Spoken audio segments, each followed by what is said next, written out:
June 8, 1953.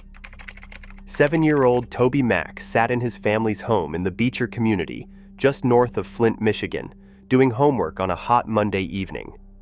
Outside, the sky had turned an eerie greenish black. His mother told him to go to the basement. Toby hesitated. It was muggy and uncomfortable down there. His mother insisted. Toby reluctantly descended the basement stairs. Seconds later, at 8:30 p.m., an F5 tornado with winds exceeding 260 miles per hour struck the Mack family home. The house exploded above Toby's head. Walls were ripped away. The roof disappeared. Debris rained down the basement stairs. When the roar stopped and Toby climbed back up, his house was gone. His neighborhood was gone. Bodies lay in the rubble. Over the next few hours, rescue workers discovered that 116 people were dead, making this the deadliest tornado in Michigan history and the last single tornado to kill more than 100 people in the United States. This is the story of the Flint Beecher tornado, an F5 monster that devastated a working-class community in 8 minutes, killed more people than any other Michigan tornado before or since, and proved that violent tornadoes do not just strike the Great Plains, they can kill anywhere. To understand how this catastrophic tornado came to be, we need to examine the atmospheric setup of June 8, 1953, a day that meteorologists recognized early as having significant severe weather potential, though the tools to precisely forecast tornado location and intensity would not exist for decades. A powerful upper-level trough was diving into the Great Lakes region, bringing strong jet stream winds and creating widespread lift. At the surface, a warm front stretched across southern Michigan, and a cold front was approaching from the west. Between those boundaries, warm, humid air from the Gulf of Mexico streamed northward into Michigan. Dew points climbed into the upper 60s and low 70s across southeastern Michigan, a very high moisture content that, combined with daytime heating into the 80s, created significant atmospheric instability. The wind shear was impressive for a Great Lakes tornado event. Surface winds were blowing from the south-southwest at 20 to 30 miles per hour, while winds at mid-levels were veering to the west-southwest at 50 to 60 miles per hour. At jet stream level, winds were howling from the west at over 100 miles per hour. This created both strong speed shear and significant directional shear, the ingredients needed for rotating supercells. Convective available potential energy values were estimated at 3,000 to 4,000 joules per kilogram based on later meteorological analysis, more than sufficient for violent thunderstorms and tornadoes. But in 1953, tornado forecasting was primitive. There was no Doppler radar to detect rotation. There were no computer models. The Weather Bureau, the predecessor to the National Weather Service, issued general severe weather outlooks but rarely used the word tornado in public forecasts, fearing panic. When warnings were issued, they were based on visual sightings reported by telephone, and by that point, the tornado was already on the ground and approaching. Lead times were measured in minutes at best, often 0. For the people of Flint and Beecher on June 8, 1953, there would be no advance warning. They had only what they could see with their own eyes, and whatever decisions they could make in those final seconds. By late afternoon on June 8th, thunderstorms are developing across southern Michigan. Around 6 p.m., a supercell begins organizing over Lenawee County in southeastern Michigan. The storm tracks northeast, showing increasing rotation and intensifying on the limited radar available at the time. At approximately 8 p.m., as the supercell approaches Genesee County, home to the city of Flint, it begins showing characteristics of an exceptionally dangerous storm. The updraft is powerful and persistent. The hook echo on radar is pronounced. Reports from rural areas describe a large, dark funnel cloud tracking northeast.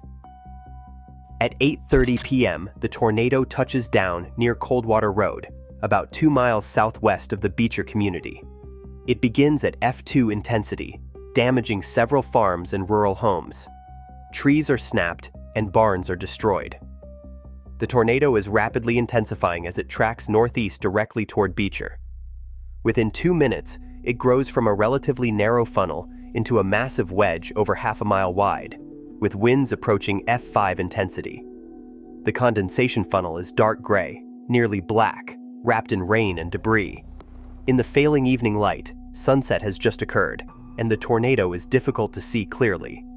Many residents do not realize what is approaching until it is almost on top of them.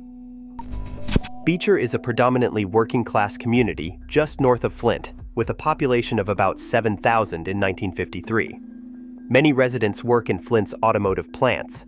This is the height of American manufacturing, and Flint is booming with General Motors factories.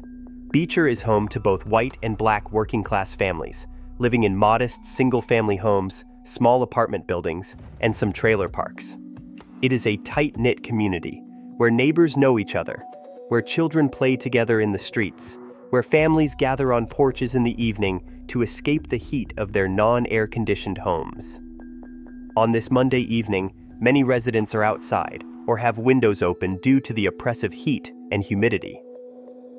Some notice the strange greenish sky. Others hear what sounds like a distant freight train. A few see the tornado approaching, a massive dark mass filling the northwestern horizon. Those with basements rush downstairs. Those without basements huddle in interior rooms, bathrooms, or closets. Some attempt to flee in cars, a decision that will prove fatal for several. Most have only seconds to react. At approximately 8:32 p.m., the tornado strikes the western edge of Beecher at peak F5 intensity. The destruction is immediate and total. Well-built homes are swept completely off their foundations. Anchor bolts are ripped from concrete slabs. Debris is granulated into fragments and scattered hundreds of yards. The tornado is moving at about 45 miles per hour, fast enough that it covers ground quickly, but slow enough that it spends nearly 8 minutes devastating Beecher. At 3/4 of a mile wide, the tornado's circulation engulfs entire neighborhoods simultaneously. The Dort Highway area, a main commercial and residential corridor through Beecher, is obliterated. Businesses are reduced to rubble. A bowling alley is destroyed, its heavy equipment thrown across the street. A drugstore collapses, trapping and killing several people inside.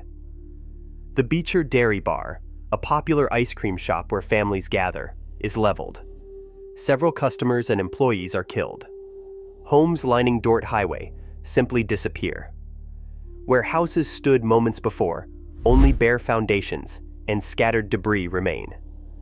In residential neighborhoods off Dort Highway, the destruction is equally catastrophic. The tornado's path is roughly 3/4 of a mile wide and extends for about 4 miles through Beecher. Within this swath, over 300 homes are damaged or destroyed. Many are completely swept away. F5 level damage, where nothing remains but concrete slabs and debris fields. Trees are not just knocked down but debarked, debranched, and in many cases, pulled completely from the ground. Vehicles are picked up and thrown, cars found blocks from where they were parked, crushed into unrecognizable shapes. The tornado is literally scouring the ground in places, removing topsoil and exposing subsoil beneath. The human toll is staggering. 116 people die in Beecher and surrounding areas, making this the deadliest tornado in Michigan history by a wide margin, and the last single tornado in U.S. history to kill over 100 people. The victims span all ages: infants, children, teenagers, working-age adults, and elderly residents. Entire families are wiped out. The Wendorf family loses 6 members. Other families lose multiple members. Bodies are found in the rubble of destroyed homes, thrown into fields, wrapped around trees. Some victims are killed instantly by debris or structural collapse. Others are thrown by the tornado, picked up and hurled hundreds of feet before crashing to the ground.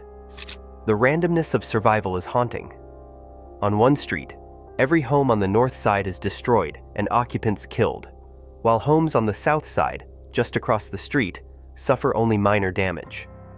Among the dead are many children. Schools had let out earlier in the day, and children were home or playing outside when the tornado struck. Some are killed in their homes. Others are outside and overtaken by the tornado.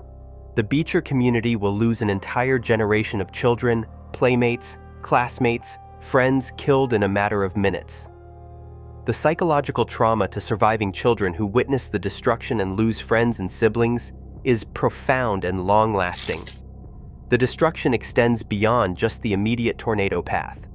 Flying debris, pieces of homes, vehicles, and trees becomes deadly shrapnel, causing injuries and damage well beyond the tornado's direct path. A piece of wood becomes a spear, driven through walls with enough force to impale. Metal roofing becomes flying guillotines. Glass from shattered windows becomes thousands of cutting projectiles. The tornado's winds are so powerful that debris is lofted to extraordinary heights.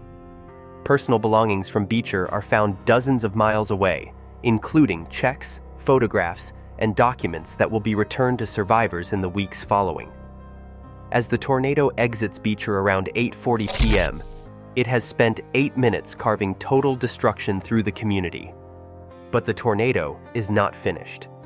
It continues northeast through rural areas of Genesee County, maintaining F4 to F5 intensity. Additional farms and rural homes are destroyed. More lives are lost in isolated areas. The tornado finally dissipates near Lapeer County around 9 p.m. after being on the ground for approximately 27 miles and lasting about 30 minutes. In the immediate aftermath, the scene in Beecher is apocalyptic.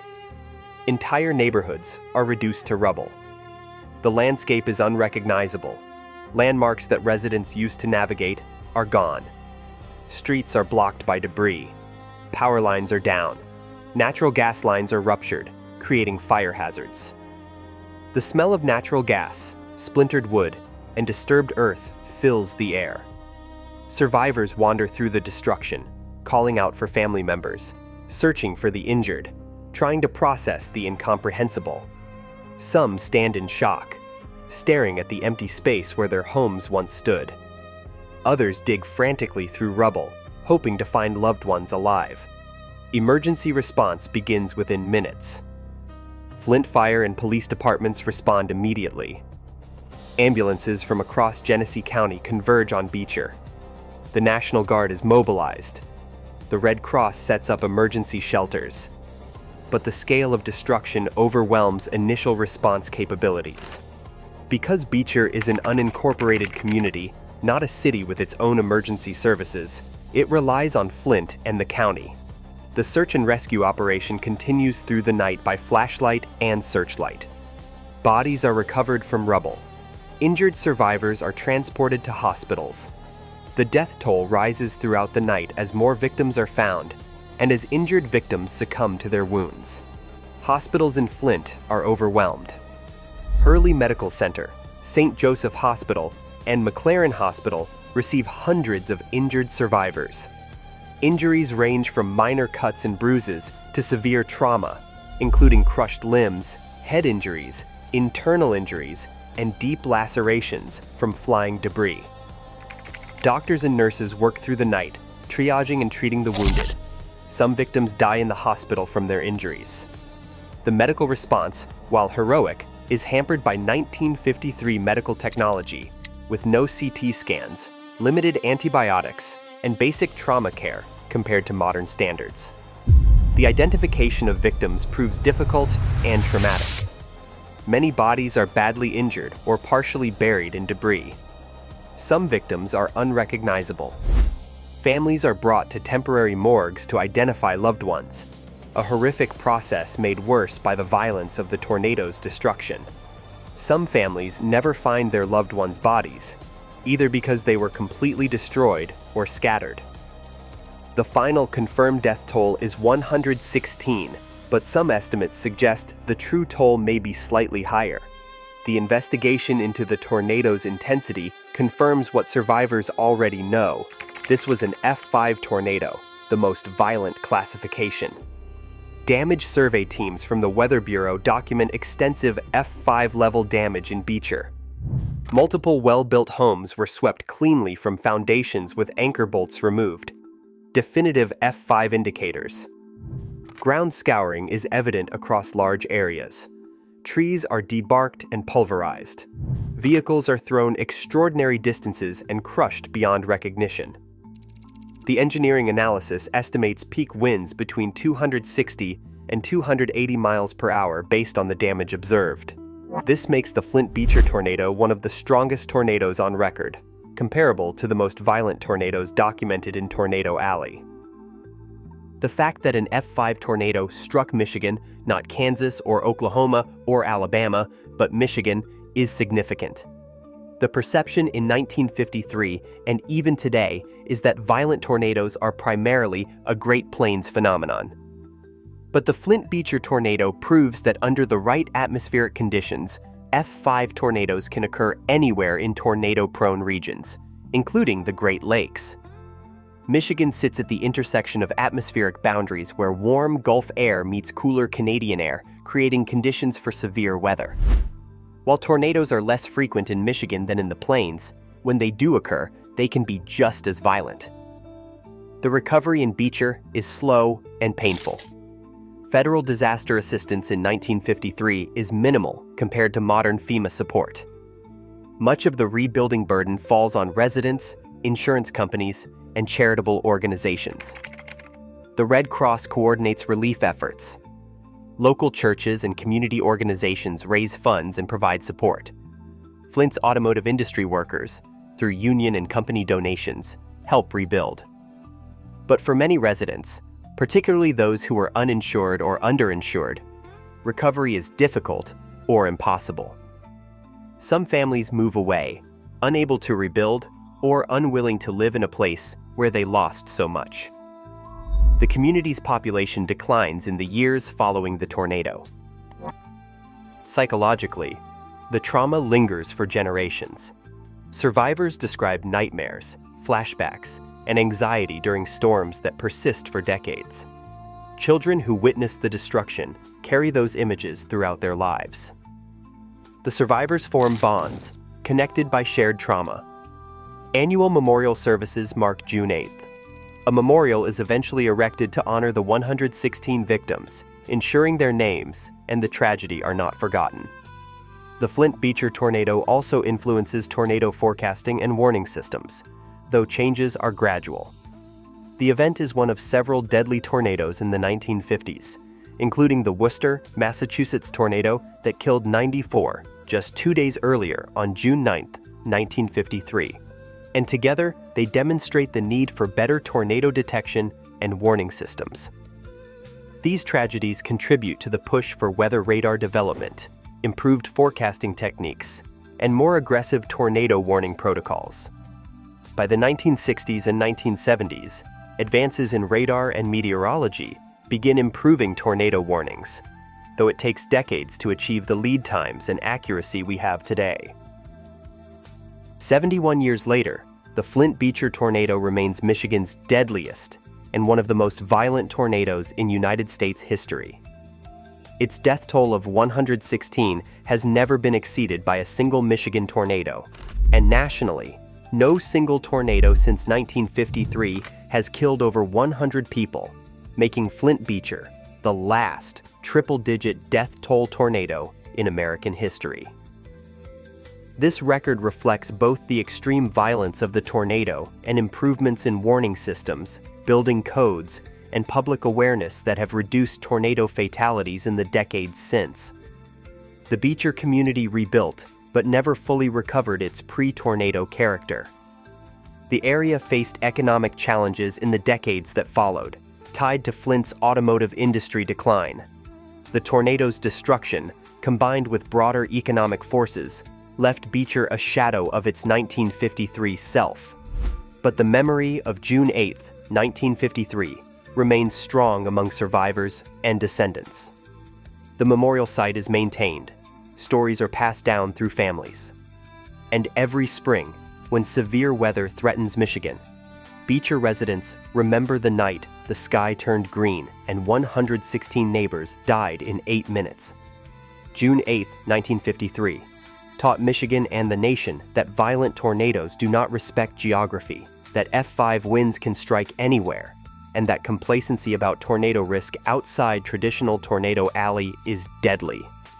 116 people died learning these lessons. Their deaths marked the last time a single American tornado killed over 100 people. A grim milestone that reflects both the tragedy's magnitude and the progress made since. The Flint Beecher tornado, an F5 monster that devastated a working-class community, killed more people than any Michigan tornado before or since, and proved that nowhere is truly safe when atmospheric conditions align for violence. It stands as Michigan's deadliest disaster, and a permanent reminder that tornado preparedness cannot be regional. It must be universal.